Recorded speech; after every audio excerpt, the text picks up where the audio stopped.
हज़रात व ख़वातीन आदाब। डॉक्टर खान्स मेडिकल ज़ोन में आपका दिली खैर मकदम है। हाजिर हैं आपकी खिदमत में हमारा मकबूल आम प्रोग्राम लेकर, सवाल आपके जवाब हमारे। शुक्र है अल्लाह का कि ये प्रोग्राम चल पड़ा है और हमें इसका अच्छा रिस्पांस मिल रहा है। तो नाज़रीन, चलिए शुरू करते हैं। डॉक्टर साहब, ये पहला सवाल है मोहतरमा ज़ोहरा जबीन जो भोपाल से हैं, भोपाल से लिखती हैं। पहले तो उन्होंने इस प्रोग्राम की तारीफ़ की है और शुक्रिया अदा किया है, मुबारकबाद दी है कि हम लोग नित नए प्रोग्राम लेकर नाज़रीन की खिदमत में हाजिर हो रहे हैं। और उन्होंने हमारी पूरी टीम को मुबारकबाद दी है और बहुत शुक्रिया और बहुत शुक्रिया। दुआ करती हैं कि वो हमारी टीम को अल्लाह ताला भरपूर सेहत दे, ताकत दे और हमारे इस जज्बे को क़ायम रखे। बहुत अच्छा, बहुत अच्छा। बहरहाल मोहतरमा ज़ोहरा जबीन एक सवाल पूछती हैं आपसे डॉक्टर साहब कि ये कोविड वैक्सीन इन दिनों इसकी क्या पोजीशन है और ये आवाम तक कब तक पहुंच जाएगी? जी, देखिए, अब तो कोविड वैक्सीन हम लोग उम्मीद कर रहे थे कि फरवरी में आ जाएगा, मगर लगता है कि जनवरी के अवाखिर तक इंशाअल्लाह ताला हर तक पहुंच जाएगा। मगर अब इस वैक्सीन के लिए कुछ प्रॉब्लम्स हैं। अब वो प्रॉब्लम्स को सॉल्व करना हमारा फ़र्ज़ बनता है। जैसे कि फॉर एग्ज़ाम्पल, हम लोग जब पहुंचते हैं कहाँ वैक्सीन लेने के लिए, मैं ये बता दूं आपको कि ये वैक्सीन अगर आएगा तो कम्युनिटी हेल्थ सेंटर्स में सबसे पहले आएगा। कम्युनिटी हेल्थ सेंटर्स वो हेल्थ सेंटर्स होते हैं जो गवर्नमेंट की तरफ से बनाए गए होते हैं। वो तो क्या है कि वहाँ पर पहुँचना है, वहाँ आपको आपका आइडेंटिटी देनी है, आपकी लोकेशन देनी है कि कहाँ से आ रहे हैं, आपको क्या प्रॉब्लम है, वहाँ पर जांच होगी। ज़रा ज़्यादा वक्त लग जाता है, तकरीबन 3-4 घंटे तो ज़रूर लगते हैं वहाँ पहुँचने के बाद। उसके बाद जो है आपको वैक्सीन दिया जाएगा। वैक्सीन देने के बाद आपको आधा घंटा आराम करने के लिए देते हैं, तो ताकि उसमें उसका रिएक्ट अगर कुछ है तो वो जो है वो वहीं का वहीं उसको क्या अस्पताल ले जाएं, क्या वहीं एंटीडोट वगैरह कुछ दे करके संभाला जाए पेशेंट को। तो इस तरह से जो है 1-2-3 घंटे तो लग जाते हैं। अब वैक्सीन बिल्कुल करीब है, दरवाजे तक पहुंच गया है। ऐलान ये होना है कि कहाँ से हमें मिलेगा। हर मोहल्ले में बता दिया जाएगा कि फ़लाँ मोहल्ला फ़लाँ जगह जाकर ले। अब इसे लाने के लिए बहुत ज़्यादा जतन किए गए थे। जैसे कि पूना से निकला था ये, पूना बॉम्बे से, तो वो एयर कंडीशन एक तो प्लेन तो होता ही है, मगर उसमें वो फ्रीजिंग के जो पॉइंट्स हैं वो उसके साथ यहाँ पहुँचता है। फिर एयरपोर्ट से यहाँ पहुँचाने के लिए वहाँ भी जो है वो कोल्ड किस्म के जो केबिन्स होते हैं वहाँ से लेकर यहाँ पहुँचते। और इतने करोड़ों की तादाद में, अगर ये जो तादाद में चूँकि सिरिंजेस होते हैं तो इसका मिसयूज़ ना हो जाए, इसके लिए गवर्नमेंट ने क्या किया है कि जैसे ही वो यूज़ हो जाएगा वो लॉक हो जाता है सिरिंज। अच्छा। ये बहुत बड़ी बात यह है कि इसके ताकि उसे दोबारा इस्तेमाल ना किया जाए। जी। तो इसके लिए गवर्नमेंट ने बहुत अजीब किस्म के सिरिंजेस बनाए। एक ये कि वन यूज़ एंड थ्रो, अब उसमें ताकि वायरस वापस ना आ जाए। बहुत मुमकिन है कि कल हमने बड़ी एहतियात बरती गई है, बहुत एहतियात बरती गई है। तो इन तमाम एहतियात के साथ अगर वैक्सीन आ रही है तो इसे मैं चाहूँगा, आपसे हाथ जोड़कर मैं बोलूँगा कि सबसे पहले आप जाके वहाँ पहुँच जाइए। इसके हलाल और हराम के सिलसिले में नहीं बैठ पड़ेंगे आप। अब कहा जाता है, मैं तो नहीं बोलना चाहता था बात ये, बट बात आ गई तो इसके लिए बता रहा हूँ मैं। कहा जाता है कि खंजीर की जिल्द, उसका जो चमड़ी जो होती है वो, और उसकी जो हड्डियाँ जो होती हैं, ये दोनों के तरफ से जो निकाला गया जो मगज़ होता है उसमें कुछ चीज़ें डाल करके ये बना गया है। हालांकि बिल्कुल गलत बात है ये। आप देखिए, कहते हैं कि जान बचाने के लिए हराम चीज़ को भी अल्लाह सुब्हाने ताला ने हलाल कर दिया है। इसमें ऐसी कोई बात नहीं है, आप इत्मीनान के साथ जा कर के आप जो है ले सकते हैं। अब दूसरी बात यह है कि आपने हमारी टीम के लिए दुआएं दी हैं। हाँ, तो आप दुआएं देते रहें। आपके सामने तो सिर्फ आप दोनों सामने रहते हैं स्क्रीन पर, इसके पीछे जो है मोहतरमा हाजिरा बीबी भी रहेंगे, जनाब तंजीमुल्ला भी रहेंगे, और इसके साथ एडिटिंग करने वाले दूसरे बहुत से लोग इसके पीछे पड़े हैं। तो लिहाजा आपने सबके लिए दुआएं दी हैं, मैं आपका मशकूर हूँ जी। इसी के साथ हमारे ज़फ़रुल अमीन साहब जी, जिनका ताल्लुक़ शहर लखनऊ से है जी, बहुत खूब जी, वो भी हमें मुबारकबाद पेश करते हैं जी।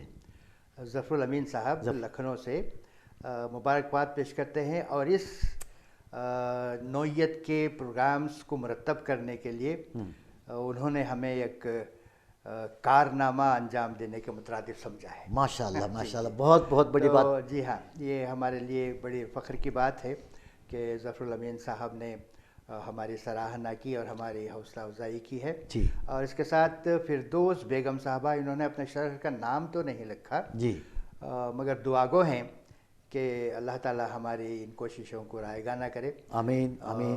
कामयाबी मिले और हम आगे बढ़ते रहें।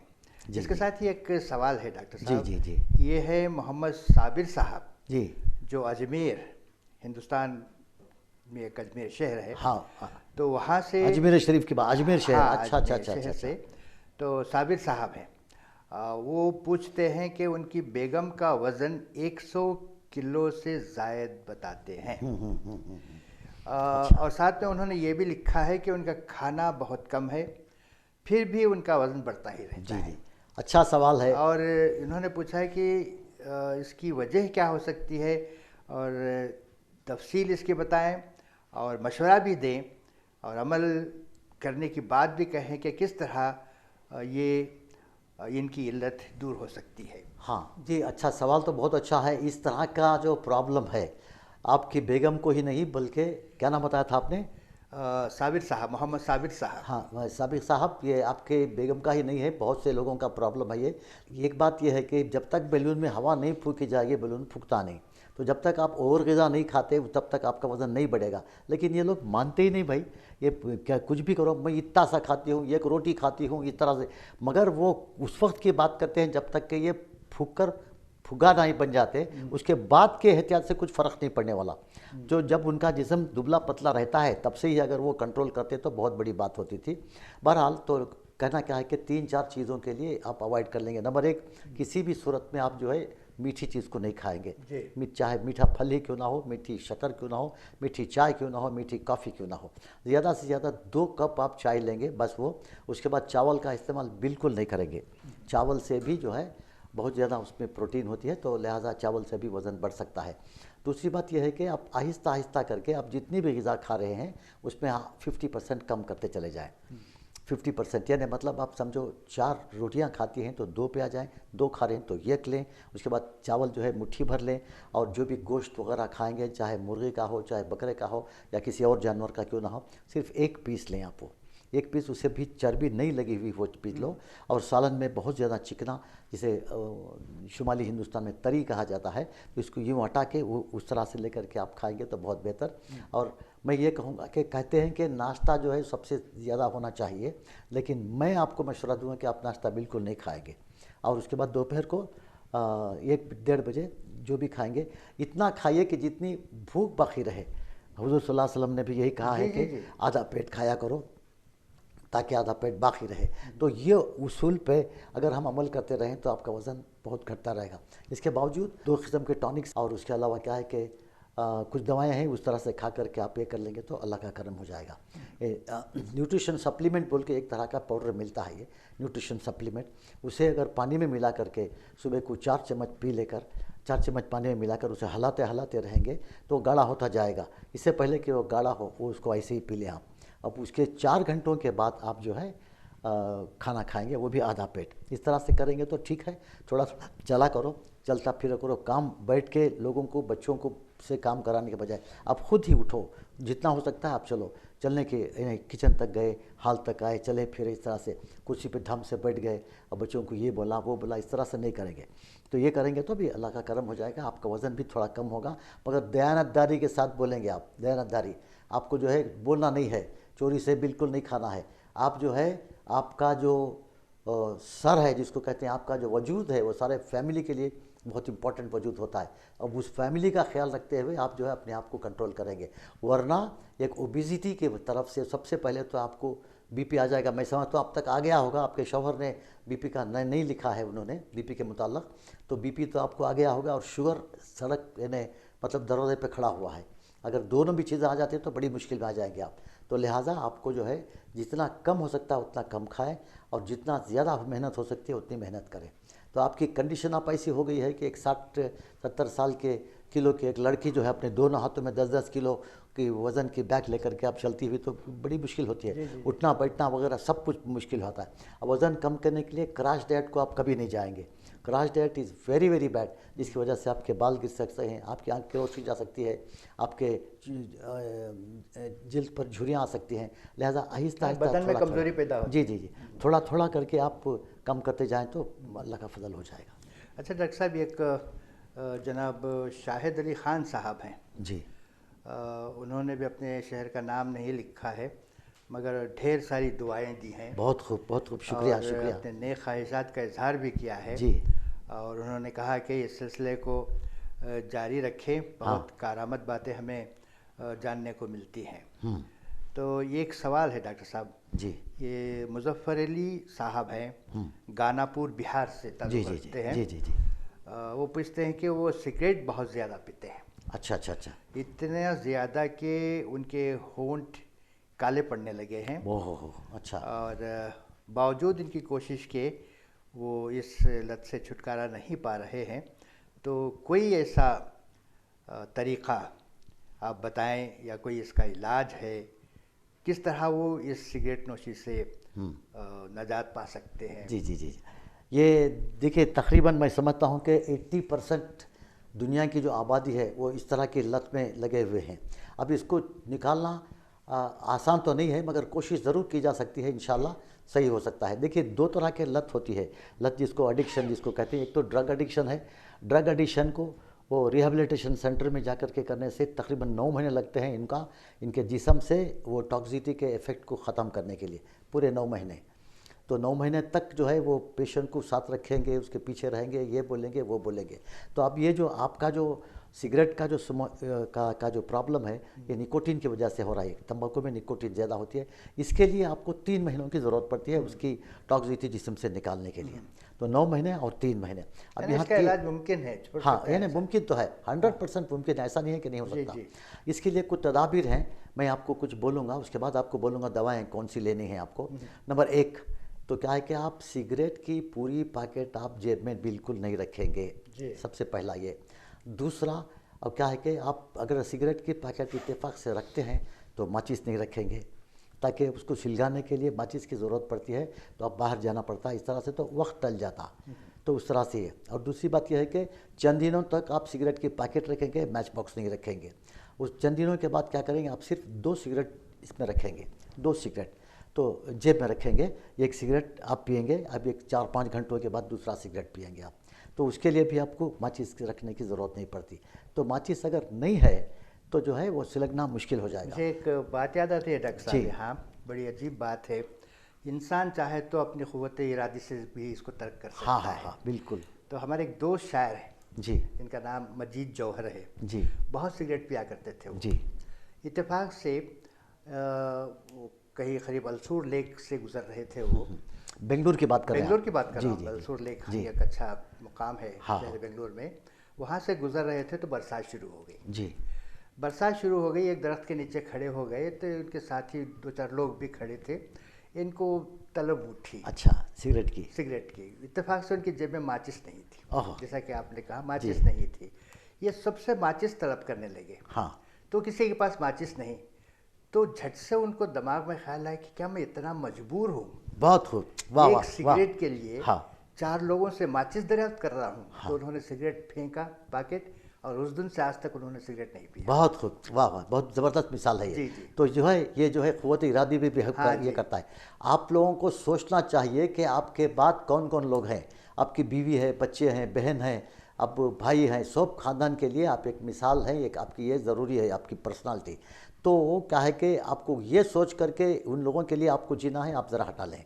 तो इस तरह से करेंगे तो बहुत ही बेहतर होगा। तो जो है पहले तो इरादा करें और उसके बाद अमली जामा पहनाएं। और कई बार आपको ऐसे होता है कि कुछ भी नहीं होता, आप सिगरेट जेब में नहीं है तो आपको पीने के लिए दुकान को जाना पड़ेगा। तो दुकान को जा करके वहाँ से ख़रीदो, तब तक के लिए कुछ वक्फ़ा गुजर जाता। तो इस तरह से जो है वक्फ़ा गुजारते गुजारते चलेंगे तो 3 महीने तो बड़ी आसानी से गुजर जाएंगे। तो बहरकैफ अगर मैं कुछ दवाएं भी बोल रहा हूँ मैं आपको, इन दवाओं को भी आप इस्तेमाल करें। आप इस तरह से जैसा मैंने कहा है तो पहले तो इरादा करें दूसरा सिगरेट जेब में नहीं रखें, अगर सिगरेट रखते भी हैं तो मैच बॉक्स को नहीं रखें। तो इस तरह से करते रहेंगे तो ठीक होगा। नंबर 1, ज़ैबान एक टैबलेट है 150 mg का, इसे एक सुबह में एक शाम को लेना है। ज़ैबान ZYBON प्लस उसके बाद में क्या है कि निकोजीट NICOZEET निकोजीट, इस टैबलेट को भी या वो दोनों एक साथ नहीं लेंगे, एक सुबह में एक शाम में लेंगे। और उसके बाद में जैम्पिक्स 0.5 mg। अब वो पहला वाला जो है ज़ैबान जो है 150 mg का लेंगे आप। अब उसके बाद में जैम्पिक्स जो है CHAMPIX जैम्पिक्स जो है 0.5 mg के, इसको भी सुबह एक शाम एक लेंगे आप। ये तो इस तरह से ये 3 महीने तक के टैबलेट लेकर के आप इरादा कर लेंगे तो आपको बिल्कुल नहीं पसंद आएगा सिगरेट। अब नफ़रत सी पैदा हो जाएगी। और आप याद रखो कि हालांकि वो तंबाकू को, अगर वो सिगरेट में जितना भी तंबाकू है वो तंबाकू निकाल करके एक 15-20 ml पानी में वो भिगो दें रात को, सुबह को उठें तो वो चाय की अरख जैसा हो जाएगा। अगर इस तरह से आप रोज़ पिलाते रहेंगे किसी शख्स को छान करके तो 15 दिन में इंसान मर जाता है वो। तो इतनी ज़बरदस्त उसके अंदर जहरीलापन मादा होता है, चूँकि वो बर्न होता है। सिगरेट सिलगाने से वो बर्न होकर जो निकोटीन जो अंदर जाता है उसमें उसकी ताकत 95% कम हो जाती है। हम एक मौजू बना करके सिगरेट के मुताल्लिक़ बात करेंगे इंशाल्लाह फिर कभी जब वक्त आएगा। तो लिहाजा 3 गोलियों को आप नाम याद रखें, इस तरह से आप करते रहेंगे तो माशाल्लाह सही हो जाएगा। अब रहा आपके जो होंठ जो काले हो गए हैं, अब उनको आप वो दोशीज़ा के होंठ की तरह अगर गुलाबी बनाना चाहते हैं तो आपको तकलीफ़ ये होगी कि आप एक चम्मच लें, एक ख़तरा उसमें नींबू का निचोड़ लें, और दूसरा जो है ग्लिजरीन और जो मेडिकल स्टोर में मिला वो एक डाल करके आप इस तरह से मिला के सुबह और शाम यहाँ लगाते रहेंगे तो खट्टा मीठा एक मज़ेदार चीज़ बन जाती है। चाटेंगे नहीं उसको इस तरह से, बल्कि रख छोड़ेंगे तो उसमें जो है वो एक 3-4 महीने करेंगे तो आपके वो कालापन जाता रहेगा। आप एक खूबसूरत होंठ आपके पहले जैसे थे वैसे बन जाएंगे। जी साहब, मुझे एक मिसरा याद आ रहा है। जी बोलिए। अक्सर ये शराबियों को कहा जाता है छुट्टी नहीं है मुझसे काफिर लगी। मगर मैं नाज़रीन आपसे कहूँगा कि ऐसी बात नहीं है। आप यह ना समझें कि ये काफिर मुझसे लगी हुई छुट्टी नहीं। डॉक्टर साहब ने मशवरे दिए हैं आपको हर चीज़। अगर इंसान खुद में अपनी खुद एतमादी पैदा कर ले, यानी जिसे हम लोग विल पावर कहेंगे, जी। अगर हम वो अपने आप में डेवलप कर लें, हम उसको पैदा कर लें अपने आप में खुद एतमादी, तो हर लत से हम छुटकारा पा सकते हैं। ये ना समझेंगे मुँह से काफिर लगी हुई छुट्टी, बात ऐसा नहीं है। ख़ुदा कलामी माफ़, कोई सवाल तो बाकी नहीं रहेगा? नहीं डॉक्टर साहब। अच्छा, तो मैं आपकी इजाज़त से मैं एक जोक बोलूँ? मुझे अच्छा लग रहा है ये जोक को बोलते हुए। ये भी बड़ा अजीब गरीब जोक है, ये अजीब टाइप का। क्या है कि ये भी किसी के खरिये के स्कूल का है, ये किसी गाँव का। तो वहाँ भी एक इंस्पेक्टर साहब ख़त लिख के भेजते हैं कि मैं आ रहा हूँ, उस दिन तक अपने बच्चों को तैयार रखो, मैं कई सवाल पूछूंगा। तो ये जब पहुँचते हैं तो बच्चों को बोलते हैं कि अच्छे नए कपड़े पहन के आओ, बैठो सामने। जो सबसे खलमंद बच्चे हैं उनको सामने की सीट पे बिठाते हैं और पीछे खड़े हुए थे हज़रत वो। तो सीधे आते हैं इंस्पेक्टर साहब, हाँ क्या जी सही है, दूर सही है, वो सही है, क्यों बाहर कचरा है, इस तरह से। आप गए हैं तो इंस्पेक्शन के लिए कुछ रोक तो डालना है ना। तो उल्टे सीधे सवाल करके के जवाब दे करके जो है वो जाके वो जो उस्ताद बैठता उसके ऊपर सीट के ऊपर बैठ जाते। अब बच्चों को पूछते, बच्चों नाश्ता करके आए हो? हाँ जी सब खाए हैं, सब ठीक ठाक है। मैं कुछ सवाल पूछूँ आपको, जवाब देंगे आप? तो बोला हाँ पूछो साहब। तो उस्ताद जी आप तैयार करें बच्चों को, मैं मैथ्स में सवाल करूँगा, कीजिएगा। तो पूछते हैं 6 तिया कितना होता है? यानी 6 तिया का मतलब 6 तिरिक या 6 × 3 का, 6 का पहाड़ा। जी। हाँ 6 × 3 वो कितना होता है बोलो? वो नहीं बोलता। दूसरा बच्चा वो भी नहीं बोल पाता, तीसरा बच्चा वो भी नहीं बोलता, चौथा बच्चा बोलता है 2000। 6 तिया जो है 2000। तो अब जब 2000 बोलता है तो वो नहीं मानते, वो कैसे होगा? 6 तिया 2000 तो नहीं होता। तीसरा बच्चा हाथ उठाता, मैं बोलूँ सर, बोलो 6000 सर। तो वो 6000 का भी बात नहीं मानते। तो एक बच्चा पीछे बैठ करके हाथ ऐसा उठाते रहता। तो वो उस्ताद जी जाके पूछते हैं क्या भी यहाँ? बोले तो हज़रत 18 हज़रत उसका ये जो है जवाब जो है 18 है, वो 18। बोलते चुप बैठ। वो इंस्पेक्टर साहब हज़ारों की बात नहीं मान रहे, तेरे 18 को क्या मानेंगे? चुप बैठ। बिल्कुल। मुझे एक जोक याद आ रहा है। जी ये सिलसिला चल निकला है, दिलचस्पी के लिए हाँ जी कर ले, मगर आप अपने मौजू से हट गए, मगर मैं अपने मौजू पे ख़ायम हूँ। ये सिगरेट की बात है। जी। तो एक मरीज़ अपने डॉक्टर के पास आता है, जी। बड़ा नखाहत जिस्म में उसकी हाँ, कमज़ोरी, कमज़ोरी रहती दुबला-पतला। है। तो तशख़ीस के बाद डॉक्टर साहब कुछ करते हैं और कहते हैं कि भाई दिन में 2 या 3 सिगरेट पिया करो, बस है। हाँ, तो ये चले जाता है। ये कुछ एक आध दिन के बाद यानी सिगरेट की ज़्यादती थी उसके पास, तो कुछ सिर्फ नहीं, 2 या 3। बस डॉक्टर इतना कहता है कि हाँ। 2 या 3 सिगरेट पिया करो, बस है। तो वो निकल जाता है।